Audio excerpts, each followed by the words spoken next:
वळूयात पुढील बातमीकडे। जिल्हा परिषद निवडणुकीत शिरूर तालुक्यातील कोरेगाव भीमा येथे निकिता मनीष गाडिया या तरुणीने पहिल्यांदा मतदानाचा हक्क बजावलाय। केवळ 2 फूट उंची असलेली निकिता गाडिया या मतदान करणारी सर्वात कमी उंचीची तरुण मतदार ठरली आहे। शारीरिक मर्यादा असूनही लोकशाही प्रक्रियेत सहभागी होण्याची तिची जिद्द आणि उत्साह सर्वांसाठी प्रेरणादायी ठरला। यामुळे पुन्हा एकदा लोकशाहीत प्रत्येक मताचं महत्त्व अधोरेखित होत आहे।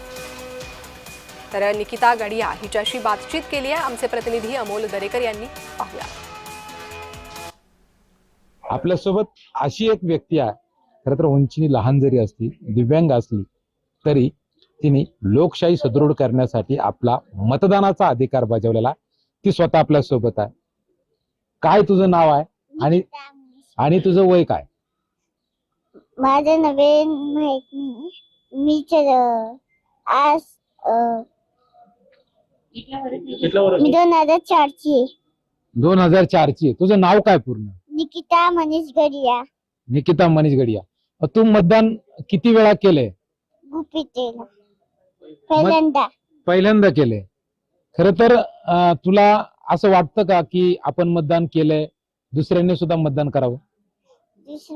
चांगले झालं। अमोल दरेकर, जय महाराष्ट्र, शिरूर, पुणे।